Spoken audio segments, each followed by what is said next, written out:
I'd like to discuss a few topics which should be of interest to all Americans. Obviously, many Americans have been glued to their TVs this week to see what's happening in the Ukraine and what's going on with the Russians and the way they are treating the Ukrainian peoples. I would like to emphasize one more time, it amazes me the journalists of this country and the politicians of this country can talk about the two countries, Russia and Ukraine, without talking about the Holodomor. I have asked children, college students, law enforcement officers, journalists, and amazingly, they've gone through 8 or 12 or 16 years of schooling and don't know what it is. The Holodomor took place in 1932 to 1933 when communism had in the last few years taken over Russia and taken over the Ukraine. And of course, communists above all hate freedom. And I don't know that you could describe Russia as communist today, maybe a little more fascist than communist. But at the time, there was no question it was communist, and they didn't like the fact that the farmers, called the kulaks, were to a degree free and independent, and they were going to crack down on them by taking away their grain and making sure they would starve to death. Now, perhaps because it has not been adequately studied, we don't know how many people were killed by the Communist Party in Ukraine during the years 1932 and 1933. But if you peruse the internet, it's somewhere between 3 and 17 million.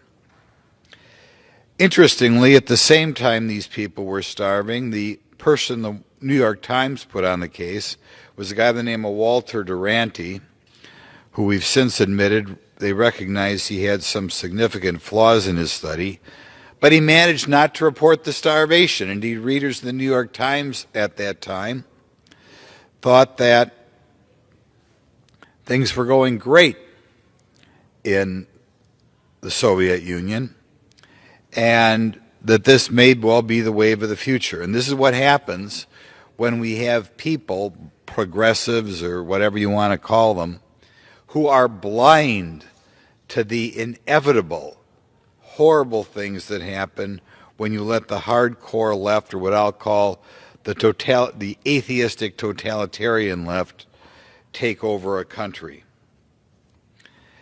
I would hope that as we talk about the Ukraine and Russia, that our media outlets, be it newspapers, otherwise, use this as an opportunity to educate the American public as to how many millions of people starved to death during this time. Every New York Times employee should have to listen to a show upon employment about what happened and about what the readers of the New York Times were not told about during these years. Every journalism major should spend a few classes when they begin journalism school on this topic. No American school child should graduate 8th grade without hearing about the Holodomor. Not only is it a warning for what happens when we let the hardcore left take over, but I don't know how you can understand American history the last 80 years unless you know a little bit more about communism. How can American children know why we fought in Korea? How can American children know why we fought in Vietnam? How will American children know what we had a Cold War over?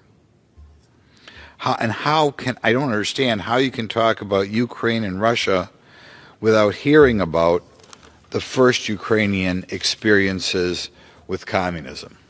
It's the reason why some people like me are so befuddled, why Senator Blumenthal is given kind of a free pass when he shows up at a communist anniversary.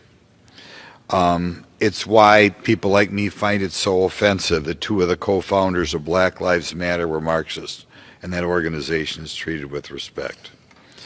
This is why I'm so concerned when we have owners of high-tech quasi-monopolies try to suppress information hostile to their progressive ideology. Just like in a hardcore leftist state, they would oppress the ability of the local people to find out views on all sorts of opinions. And by the way, that is going on in the Soviet Union today. We turn on the TV, we get all sorts of information about what's going on in the Ukraine. The average Russian citizen whose children are dying in the Ukraine, they don't get to find out what's really going on. So some people call it communist, some people call it Marxist. I don't think progressive is exactly the same thing, but clearly progressive is meant to be further left than liberal. I would hope